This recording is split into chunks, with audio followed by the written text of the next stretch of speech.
June 19, 2005, Indianapolis Motor Speedway. Over 100,000 fans packed the stands for the United States Grand Prix, buzzing with excitement. But on the grid, something is clearly wrong. As the cars take their positions for the start, most of the pit garages are shuttered and empty. Only 6 cars line up on the grid. Confused murmurs ripple through the crowd, turning into boos. This isn't a prank or a dream. It's really happening. Formula One is about to run a race with just 6 cars. How did it come to this? 2 days earlier, during Friday practice, an incident signaled the trouble to come. Toyota driver Ralf Schumacher lost control in the high speed, banked turn 13, and slammed hard into the wall. The left rear tire on his car had blown out with no warning, the same corner where Ralph had suffered a frightening crash a year before due to a tire failure. He was shaken and ruled out for the race weekend. When Toyota's test driver Ricardo Zonta took over, his tires showed ominous signs of damage as well. It wasn't just bad luck for one team, it was a serious problem with the Michelin tires. Indianapolis's banked turn 13 was putting loads on the tires that Michelin hadn't anticipated. By Saturday, Michelin confessed they didn't know how to fix it in time. Their tire construction simply couldn't cope up with the extreme forces on that corner. They even flew in alternative tires overnight, but those proved no better. Michelin informed the teams in the FIA that the tires might only last about 10 laps at racing speed before risking another blowout. A Formula One race is around 73 laps. You don't need to be an engineer to see how impossible that was. With the safety disaster looming, Michelin and its 7 partner teams begged for a solution. They asked the FIA for permission to either bring a safer tire compound or to add a temporary chicane to slow down the cars before the dangerous bend. In an emergency meeting on race morning, all the teams agreed something had to be done. In fact, 9 out of 10 teams supported adding a chicane for safety, with Ferrari the lone holdout. However, the FIA flat out refused any changes. The rules at that time forbade using a different tire than the ones used in qualifying, and altering the track layout on the fly was equally out of the question, according to FIA officials. From the FIA's perspective, Michelin had bought the wrong equipment, and it wasn't fair to change the rules and penalize the teams who came prepared with proper tires like Ferrari. As the clock ticked down to the 1 p.m. start time, the Michelin teams faced an agonizing choice. They knew racing on faulty tires could lead to a massive crash, and potentially legal liability as well if a driver or spectator got hurt.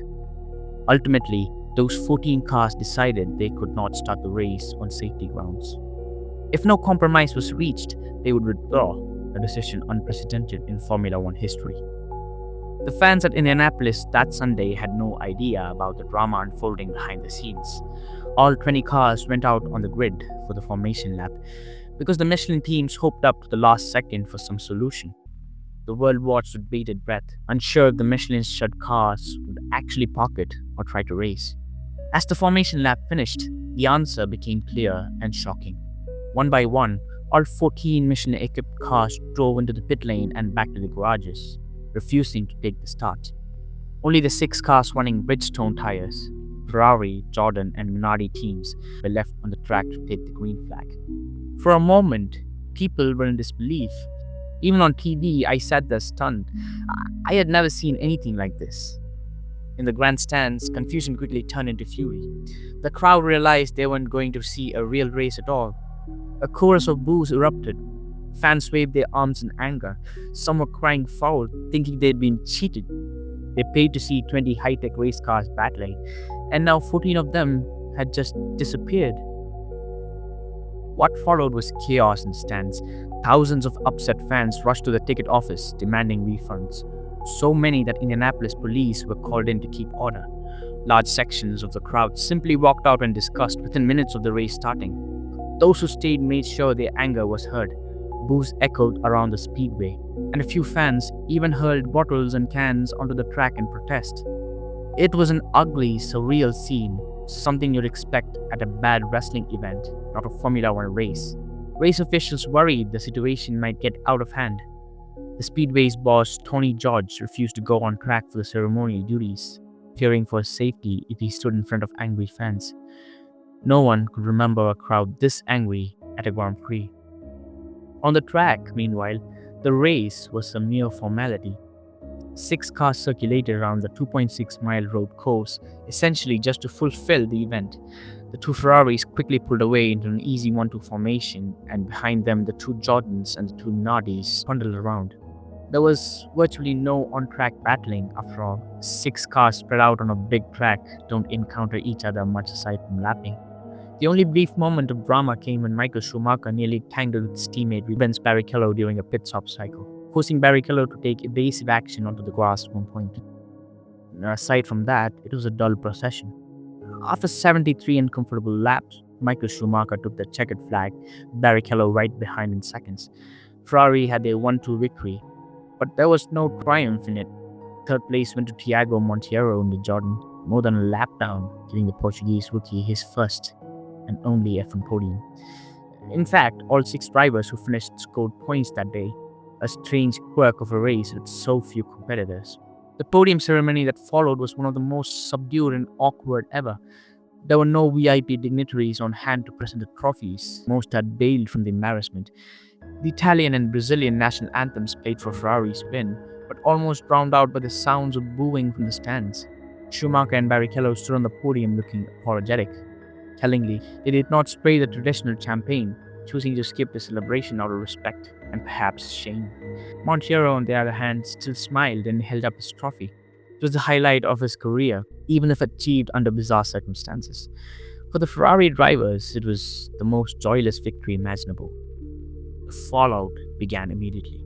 The 7 teams that pulled out issued public apologies to the fans, the event organizers, and everyone watching.